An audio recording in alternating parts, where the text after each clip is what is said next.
Hey everybody, JC here. Hope everybody's having a great Wednesday afternoon. It is just a little bit after 12 noon here in Porter, Texas. About to run over to the pool supply store to go grab some stuff. And I just figured I'd throw on the GoPros while I do it, since we're going to use FSD. Let's go.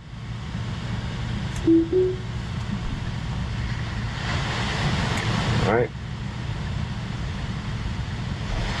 Object and path detected, but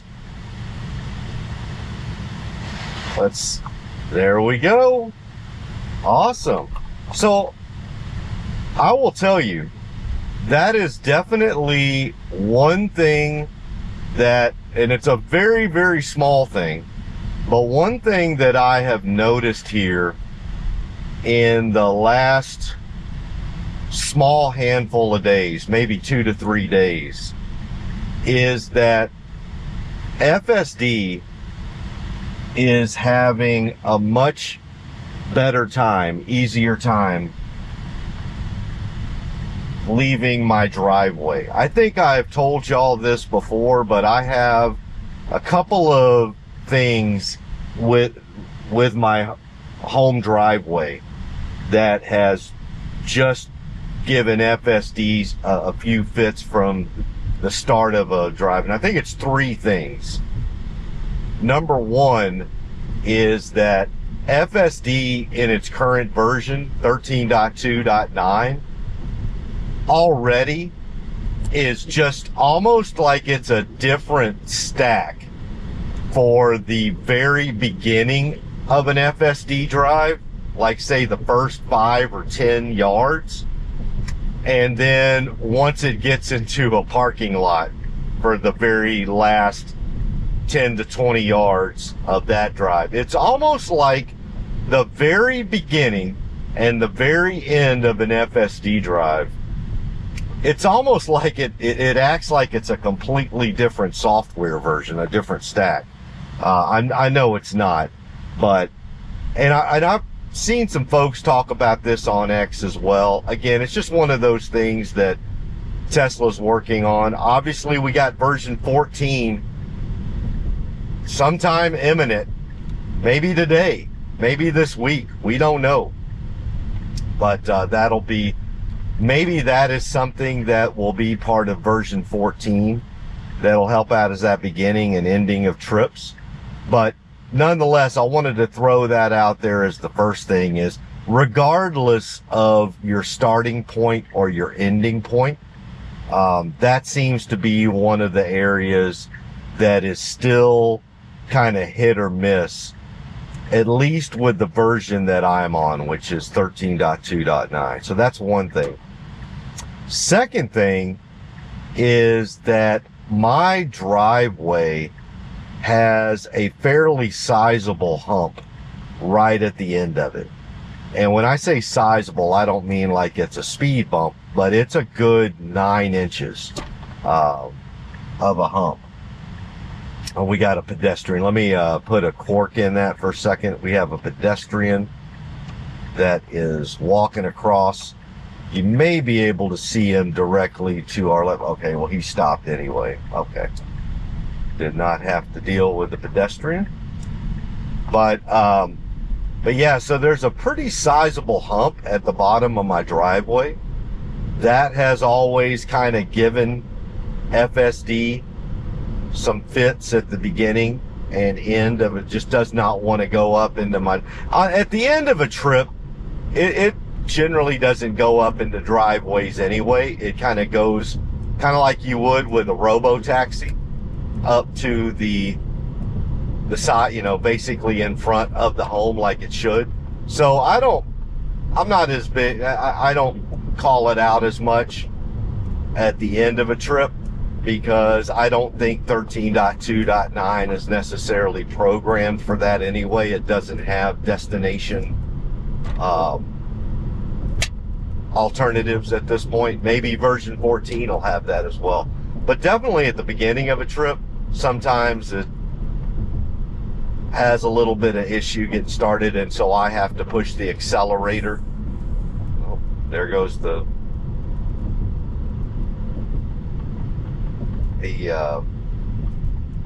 windshield wipers on a perfectly sunny day, but we all know about that already. But so that's one of the reasons for it too. And then secondly, this one I really don't know the answer to. Like the first two, I get it, right? That it's still, number one, still something getting baked into FSD from what we have out in the fleet currently. And then number two, there's a big old 9-inch hump at the bottom of my driveway. So I get that. And so those two things together kind of give, and so that 9-inch hump, although that would not be an issue whatsoever if FSD was in the midst of a drive, but at the very beginning, like I said, it's almost like it's a different stack, and so it's just much more hesitant to negotiate that 9-inch hump at the bottom of my driveway versus like if that were a 2-foot speed bump in the middle of the drive. We all know it would have no issues with that. So just kind of interesting with that beginning and ending of a drive. But then the third thing that honestly I don't know the answer to and why it's doing this, and quite possibly this may necessitate use of grok at some point and some additional artificial intelligence. But to the left of me, as I'm facing south out of my driveway, so let's say I reverse into my driveway at night so that I can hook in my charger and charge from my garage. As I'm looking to my left, for some reason, that Chevy Tahoe, I think they're looking at their phone. You saw that little maneuver they did there. Anywho, we'll keep a little bit of an eye on them, make sure they don't waller back over here. But for some reason, to the left of me, to the edge of my lawn to the left, when we're looking out from my driveway, it shows it as an obstacle. It shows up like, you know what I'm talking about? Like where you see the orange obstacle, it's showing it as object in path. And so it's not just the 9-inch hump in front of me that it's to the side of me. And I, for the life of me, don't know why it's showing grass as an obstacle. It should not be showing anything directly to my left with my lawn as an obstacle. And no, it's not because I need to get back out there and mow my lawn again, which I do.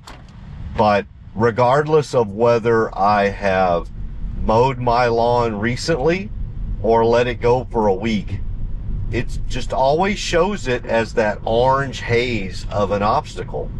And I don't know why.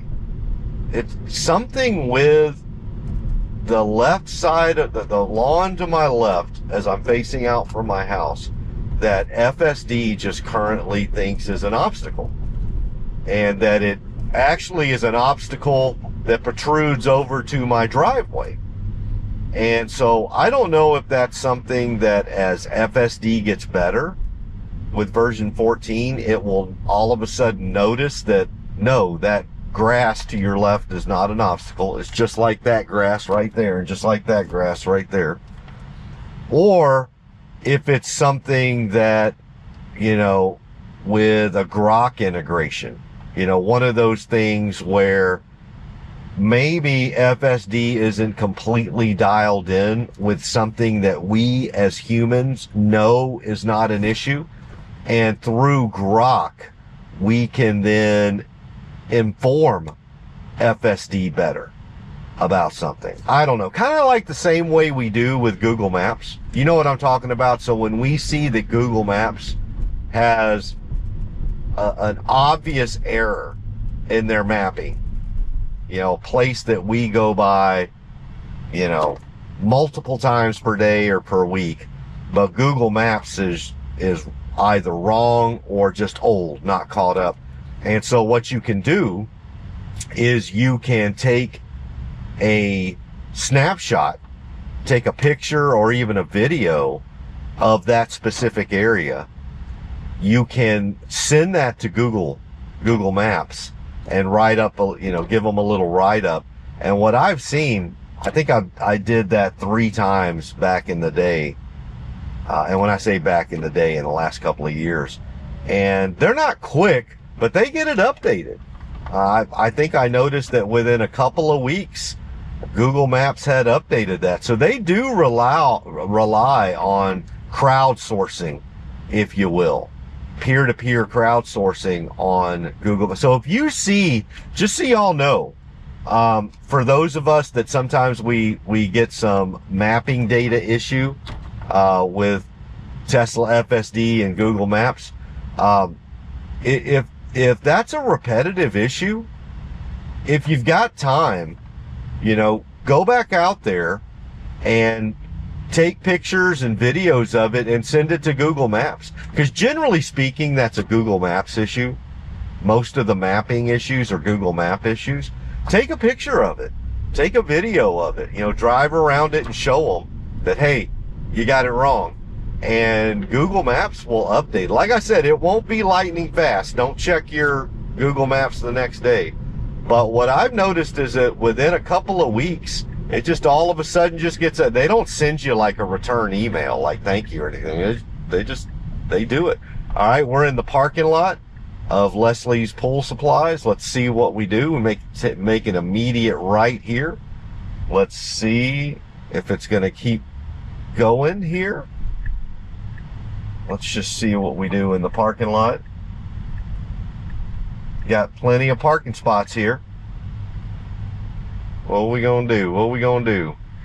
Plenty of parking spots. It's gonna go back around. Did not want to take one of those. We could actually park right up in front of Leslie's if we wanted to. Does not want to do that. It is gonna keep going here, I think, or just stop. Let's see, we got this Ford truck. Now we have not just stopped. We're letting that Ford truck go. So let's see what we do here. We're going to continue on.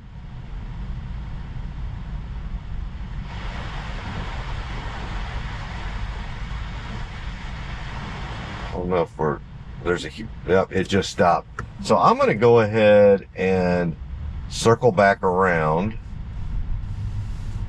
and park in front of Leslie's. So it did not park for us.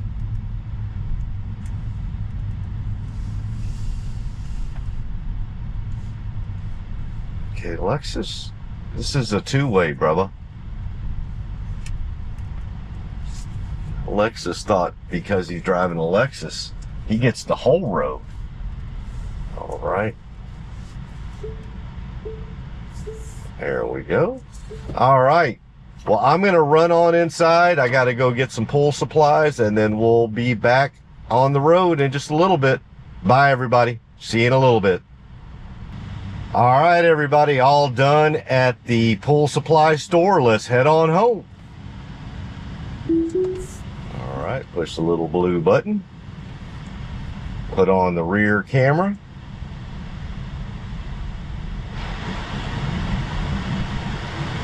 Backing out. Got some vehicles coming in. And you get over to the right. There we go. And take a right out of the parking lot into the town center. There we go. Had a Chevy Tahoe or Suburban there waiting on us. Went ahead and went. We're going to get all the way across here so that we can go left on Westlake Houston Parkway. So we're gonna have to wait. We got some traffic right now going southbound on Westlake Houston Parkway. So we're gonna have to just wait a little bit because we do need to get all the way over to the middle of the median. We're not turning right, but we have left enough room to our right for somebody. Now we're going to go ahead and get in that meet. That's a really good move because we got somebody over there. All right. But now our field of view is, we're creeping up a bit. Yeah, the field of view is pretty occluded right now for the people trying to get straight across. We're trying to go left. So that was actually a really good move because there's 3 areas. It's big enough for 3 rows of vehicles to get into this median. The only problem is, yep, creeping up some more. There you go. Good job. Because I didn't know how it was. I couldn't see. And there we go. Excellent job. Great job.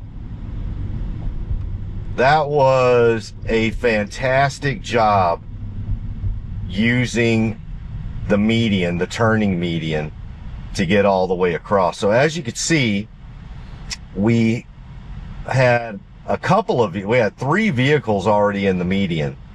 1 row all the way to the right that was looking to go straight across into the grocery store and shopping center parking lot. And then we had a vehicle directly to our left who, you know, was coming the opposite direction. So I will tell you, in the past at that particular intersection, it was a little skittish. If we were going to take a left to go northbound on Westlake Houston Parkway, it would be a little skittish to get there in the middle. I was kind of scared of it. It went right for it.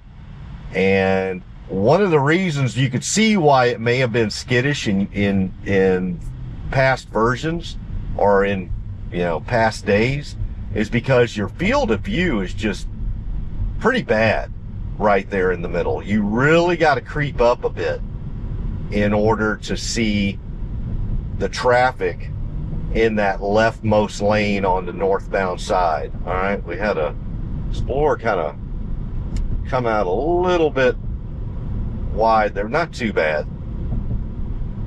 Handled that well. Did not throw on the brakes or anything. I'll tell you what, in versions past, we would have definitely, FSD would have slammed on the brakes.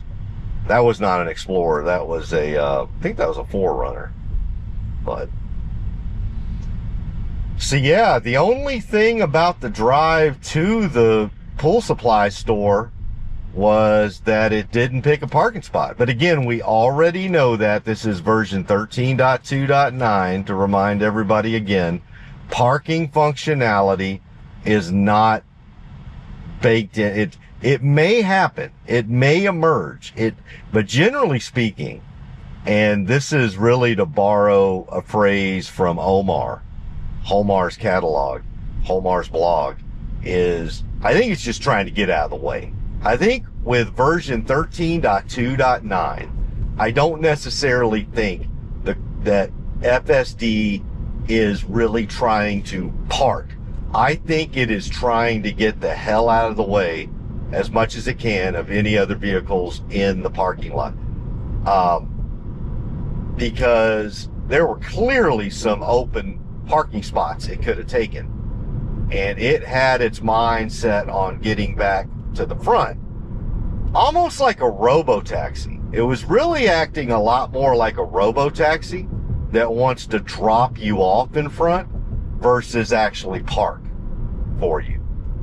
So that was the only thing I did have to manually take over in order to get us parked in the parking lot. But not a huge deal at all. Had that been an Uber drive and I was taking somebody there, that would have been fine. I just dropped them off and headed on out. Staying on FSD, I mentioned before that version 14 is imminent. We do know that Tesla employees have had version 14. I don't think they've had it for a long time. I want to say maybe a week or two. But Tesla employees, go nice Model Y right there. Tesla employees have definitely had it. And then Elon replied back to somebody. I think it was Gregor Truck. It was either Gregor Truck or Omar, or maybe Sawyer. One of those three. One of those, obviously it's, generally speaking, 90% of the time it's going to be in a response back to Omar or Sawyer Merritt. But I think this one was to Gregor Truck, that FSD was going to be coming out this week. Well, this week could, essentially the week started Monday morning and goes all the way till late Sunday night, depending on how you cut up your week. I know there's some folks that look at Sunday as the beginning of the week. I think most people, when you say, hey, at the beginning of next week, they're thinking Monday, right? Early Monday morning. So it is early afternoon on Wednesday.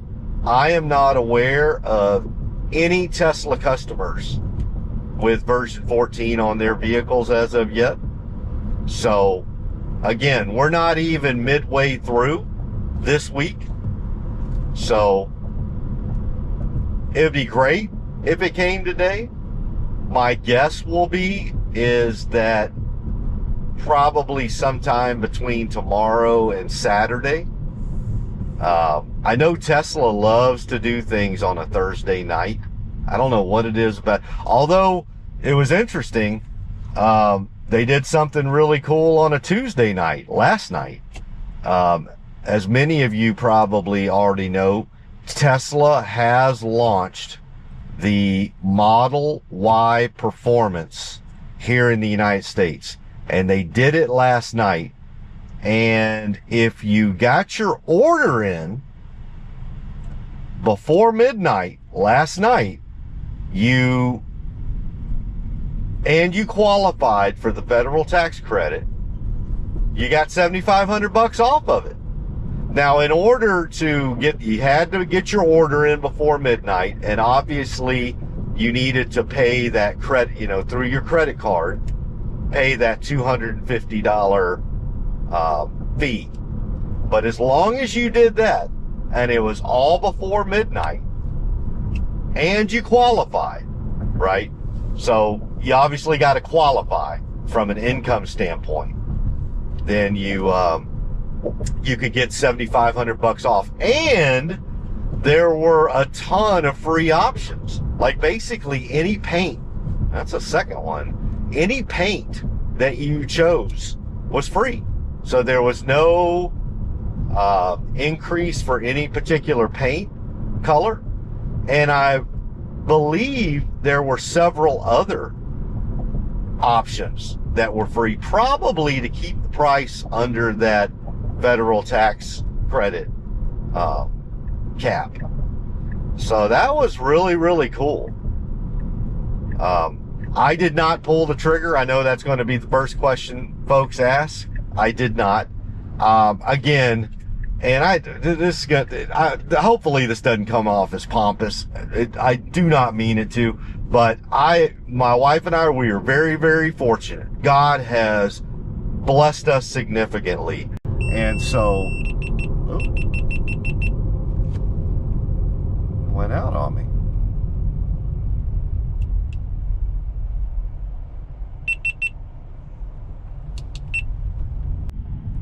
See if sorry about that, went out on me there.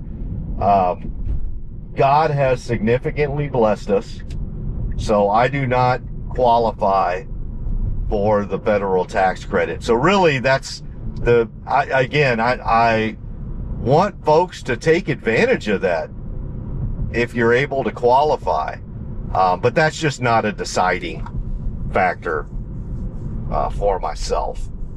So for me, the deciding factor right now is getting my wife into just a regular old. She loves the Model Y Juniper. We're trying to figure out some things with her current Mercedes situation. I'm telling you, for all of y'all that bellyache about Tesla and prices coming down, shit, man, Mercedes says hold my damn beer. Yeah, so I think I've talked about that in previous videos. So we're just trying to get that, but we are going to do it. We're just trying to get that a little bit more right size. So yeah, the tax incentive was just not going to be a deciding factor in that for me, unfortunately, or fortunately. Yeah, I do. I know I need to get out and mow the old grass. I will do that. All right. Well, it's going to drop us off right in front of the house. Like I said, we do not have the functionality to get up into the driveway yet. That's fine. Man.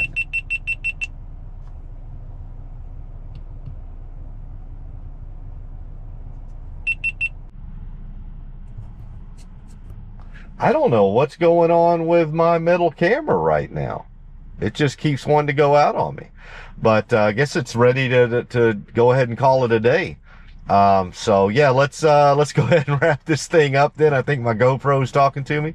I hope all of y'all have a wonderful Wednesday, hump day. Hope y'all have a tremendous week. You know I love you, and I'll talk to all of y'all again soon. Bye-bye.